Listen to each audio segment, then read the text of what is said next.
Papo Rural. Oferecimento Plantio Jumil, a primeira concessionária Jumil do Brasil. Vamos seguindo com o nosso programa e a partir de agora a gente vai falar de um assunto muito importante, que são os impactos desse conflito que nós estamos vendo entre Israel e Hamas. Para participar com a gente desse bate-papo e também de toda essa análise, está conosco o diretor da Pátria Agronegócios, Matheus Pereira. Bom dia, Matheus, bem-vindo. Bom dia, meu amigo, bom dia a todos que estão nos assistindo. Prazerão estar aqui falando com vocês.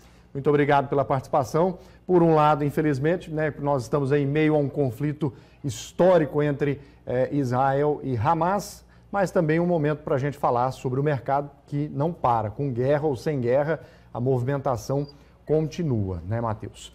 Bom, para a gente começar, vamos falar sobre essa questão dessa guerra entre Israel e Hamas, que está deixando os mercados aí bem mais nervosos, né, Matheus? Exatamente, né? Esse conflito secular já entre árabes e judeus, né, ganhou esse novo capítulo no último final de semana, né, com a escalada dessa guerra que esse grupo radical Hamas, né, tenta tomar de dentro de Israel, aquela faixinha de Gaza, que é um importante, né, polo de importação, em especial de equipamentos militares. Tá? Então, essa escalada acabou gerando, né, não só problemas para a micro-região de Israel, mas para todo o Oriente Médio. É esse o problema do mercado agrícola hoje. É entender o que no Oriente Médio, né, é produzido, é exportado, que passa por ali através de canais logísticos, né, que podem impactar o Brasil. E grande parte dos principais problemas, né, rodeiam em torno do petróleo. A Arábia Saudita, vizinha de Israel, muito próximo da região que está sob guerra no atual momento, né, é a maior exportadora de petróleo do mundo. Ela domina quase 15% das reservas e produção mundiais, né, só perdendo para os Estados Unidos, que é um grande produtor, mas também um grande consumidor, né, não coloca o petróleo para ser exportado. A Arábia Saudita, né, que está naquela região do Golfo da Arábia, Canal do Suez, que são regiões, né, marítimas, com grande fluxo, né, de escoamento de petróleo, petroquímicos, gás natural, gás de petróleo, e até, né, subprodutos para fazer o que a gente chama de sulfatos, né, amônias, que é o que a gente usa aqui tanto para nitrogenados, né, como ureia ou sulfato de amônia. Então, realmente é um grande problema. A gente tem observado realmente um problema logístico, assim dizendo, se desenvolvendo. Já encareceu os fretes marítimos da região e esse encarecimento, né, acaba transcendendo, acaba transpondo também esse aumento de preços de fertilizantes que serão importados aqui pelo Brasil. Esse é o principal problema no atual momento. Matheus, o petróleo é um dos mercados que mais sentiu com esses últimos acontecimentos, então? Exatamente. O mercado do petróleo somente na sessão da terça-feira, né, que foi ali a sessão mais intensa, assim dizendo, ela registrou quase 4% de altas, né, no petróleo, desde o estopim da guerra, né, temos ali um acumulado de quase 6% de altas nos preços do petróleo internacionais, tá?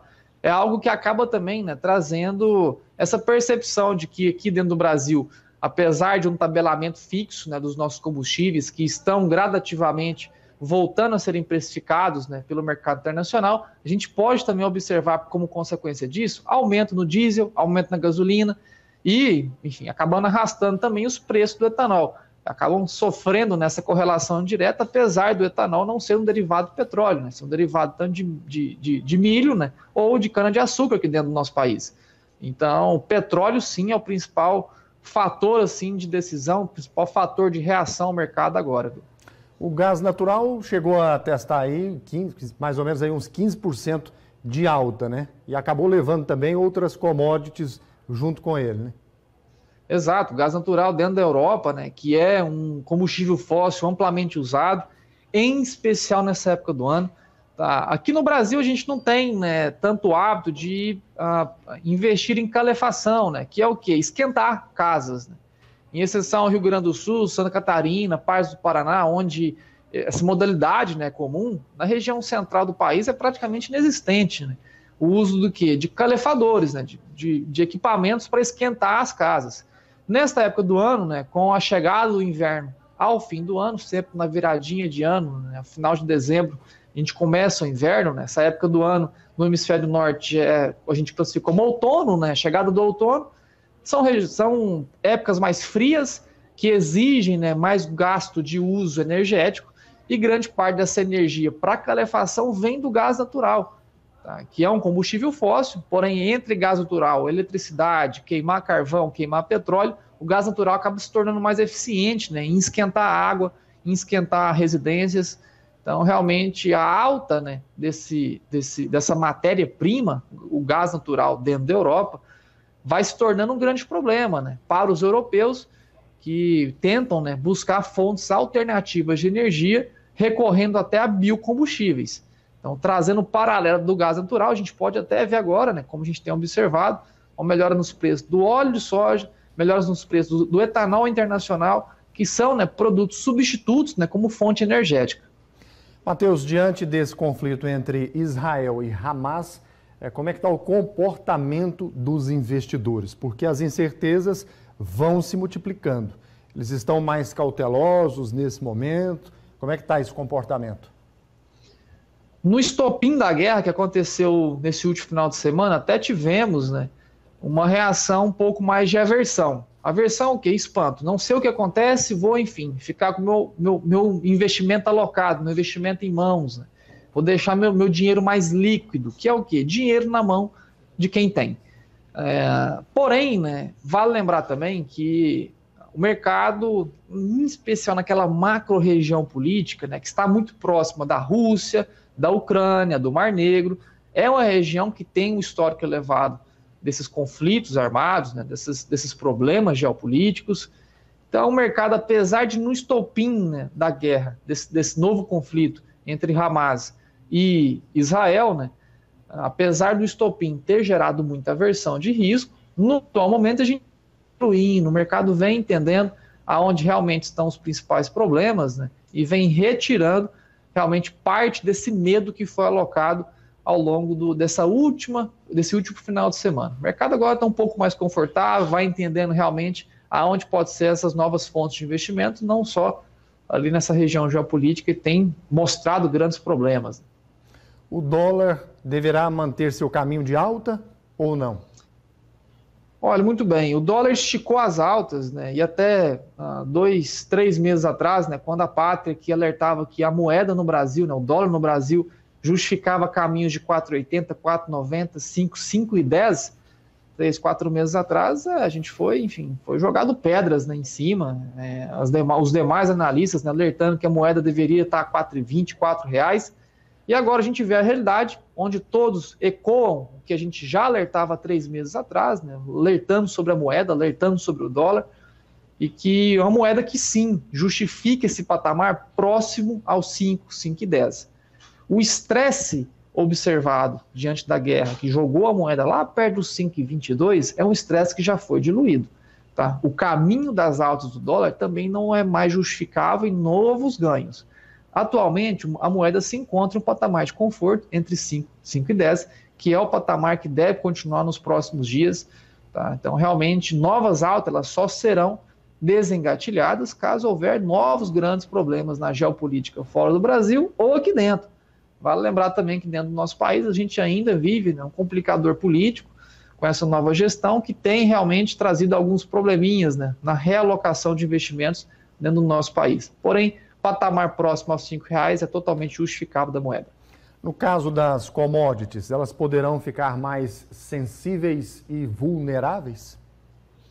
Olha, boa colocação, sim. Sensíveis elas estavam, no atual momento, né, são outras grandes variáveis que compõem o mercado, em especial, né, a nova safra aqui no Brasil, a colheita em território norte-americano, colheita nos Estados Unidos que ainda tem, né, cerca de metade da área para ser colhida, muito chão ainda para rodar dentro dos Estados Unidos. E aqui no Brasil, o plantio apenas começando. A gente teve na última sexta-feira um pouco mais de 10% da área nacional semeada, atrasado em relação ao ano passado, atrasado em relação à média. Então, o mercado, em relação ao conflito Hamas e Israel, o mercado de commodities agrícolas está menos sensível agora. Ele volta a olhar para a base fundamental, que é puramente, né, essa construção de oferta aqui nas Américas. América do Norte colhendo, América do Sul plantando, China consumindo. Essa é a equação que o mercado vai equilibrar de agora em diante. Os impactos do conflito na safra. É o nosso assunto aqui do nosso Papo Rural de hoje, com o Matheus Pereira, diretor da Pátria Agronegócios. Bom, Matheus, diante de todo esse cenário, nós poderemos ter aí um maior arrefecimento da inflação e um crescimento global mais lento, que tem sido observado pela Pátria. Olha, muito bom ponto, né? Mais um conflito acaba evitando, mais uma vez, né, o apetite por risco a nível mundial. As pessoas estão ainda, né, assim dizendo no jargão popular, estão ressabiados, né? Estão ainda duvidosos pelo que vem pela frente. E na dúvida, né, o investimento, a tomada de risco, ela é sempre evitada. Evitar o risco, né, evitar realmente um investimento, acaba retraindo, né, a capacidade de crescimento de economia. Então a gente enxerga ainda que a nível global, a gente pode ver ainda uma dificuldade de crescimento econômico, né, em especial pelos grandes países como a Ásia, como Estados Unidos, como China, que são países que ainda sofrem, né, de um processo de inflação que não querem colher, ou uma inflação que permanece estagnada, até justificando um novo inchaço, enquanto que nessa região que está sob conflito, o Mar Negro já está interrompido há cerca de 1 ano e meio, esses novos canais, né, próximos a Israel, como é o canal de Suez, responsável por exportar quase 20% de todos os óleos vegetais do planeta, passam pelo canal de Suez, em especial em direção à Europa, tá? O Golfo da Arábia, também um importante escoamento de petróleo, são regiões que estão sofrendo elevação de fretes. Alavancando o frete, a gente acaba trazendo, né, mais inflação ao produto terminado, entregue ou na sua residência, aquele produto importado, ou enfim, em matérias-primas, né, sendo passadas pelas regiões. Então, o processo inflacionário deve continuar sendo um grande problema, em especial por escala dessas novas guerras, né, que vem encarecendo os fretes marítimos. Pois é, Matheus, para aquela pessoa que está acompanhando o programa agora, que vai fazer a sua compra lá no mercado, na frutaria, no açougue, enfim, vai fazer a sua compra do dia a dia. Uma guerra como essa vai fazer esses alimentos ficarem mais caros ali para o consumidor final? Boa pergunta prática, né? E na prateleira, né, na gôndola do supermercado, a gente deve ver os produtos manufaturados importados sendo realmente um alvo, talvez, dessa inflação. O que a gente compra na gôndola de prateleira, né, que pode ser um produto derivado de importação da Ásia? Podem ser amêndoas, a gente compra também derivados de lácteos, né, leites, né, em especial os nossos vizinhos argentinos, que precificam a logística baseada em fretes internacionais. Porém, matérias-primas, né, que são produzidas no Brasil, como óleo de soja, como arroz, como feijão, são matérias-primas que dificilmente, né, sofrem desses problemas inflacionários da logística internacional, pois são produtos que são produzidos dentro do país e entram na linha, né, de distribuição dentro do nosso próprio Brasil. Então, são países que são produtos, né, que dificilmente sofrerão, né, com inflações agressivas, a não ser por preço de diesel, que vem a subir e encarece também a nossa distribuição rodoviária, né? Caminhão, colocar comida em cima de caminhão e distribuir por esse Brasil, acabam encarecendo também por conta, né, desse possível aumento do diesel. Porém, eu me atentaria mais à inflação a produtos manufaturados, né, em especial produtos de tecnologia, como celulares, grande parte deles importados, né, da China, que poderão sim sofrer essa inflação de preço por conta desses fretes que estão encarecendo na região do sul do Oriente Médio. A valorização do trigo pode puxar também o milho? Isso é reflexo dessas tensões geopolíticas? É um reflexo, é uma região que ela passa, né, é um canal também de escoamento de trigo, né, de cereais como um todo, não tanto milho na região, mas sim o trigo é uma importante geolocalização, né, para escoamento e produção de trigo, em especial para escoamento, não para produção. A produção está um pouco mais destinada ao norte da Europa, a grande parte da Rússia. Porém, o trigo é um produto substituto do milho, né? Sendo produtos substitutos, a gente sempre tem, né, a maior pressão, né, colocada sobre o produto derivado. Se o trigo acaba encarecendo, aquele consumidor de trigo para ração animal acaba procurando, né, produtos substitutos, como é o caso do milho, como é o caso do centeio, como é o caso do painço, como é o caso do sorgo. Então, se a gente tem sim a alavancagem dos preços do trigo internacional, a gente acaba também respingando, né, nesses subprodutos, alavancando também os preços desses outros cereais. E entre os futuros do milho, quais são as novidades? Futuros do milho aqui para o Brasil, a gente tem que ficar de muita atenção agora para esse plantio da safra verão no país. Vale lembrar que o atraso de plantio de safra verão da soja aqui dentro do nosso Brasil acaba acarretando, né, um encurtamento da janela da segunda safra lá em 2024.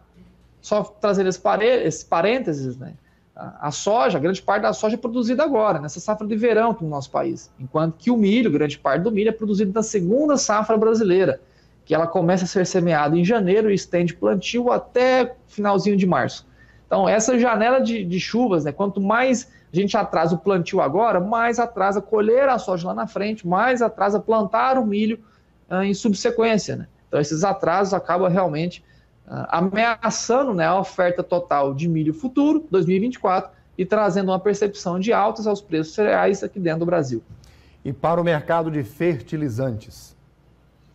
Mercado de fertilizantes, muita atenção, assim como a gente observou lá no estopim da guerra entre Rússia e Ucrânia, muita euforia foi criada, muito no ano passado. A atenção total para essa euforia sendo criada agora com esse novo conflito entre Israel e Hamas, que traz o encarecimento dos fretes, porém, na nossa visão, não deve faltar fertilizante nesse ano, e muito cuidado com a euforia de agora em diante, que é sempre gerada em momentos de grande estresse. Muito bem, Matheus. Vamos às suas recomendações finais. Pessoal, muita atenção, o mercado é realmente muito volátil, a gente tem que ficar muito atento agora em 2023-2024. A safra passada 22-23 já foi uma safra problemática em termos de rentabilidade. O produtor em todo o centro-norte do Brasil, centro-sul, deixou de fazer muito dinheiro por conta de uma variação muito grande de preços. Tenha profissionais capacitados ao seu lado para navegar esse mercado turbulento. Um ano a gente tolera realmente de perdas, 2 anos consecutivos já gera grandes complicações para a vida do produtor. Eu, como produtor rural também, eu sei, sinto na pele toda a dificuldade que tem no dia a dia de produzir.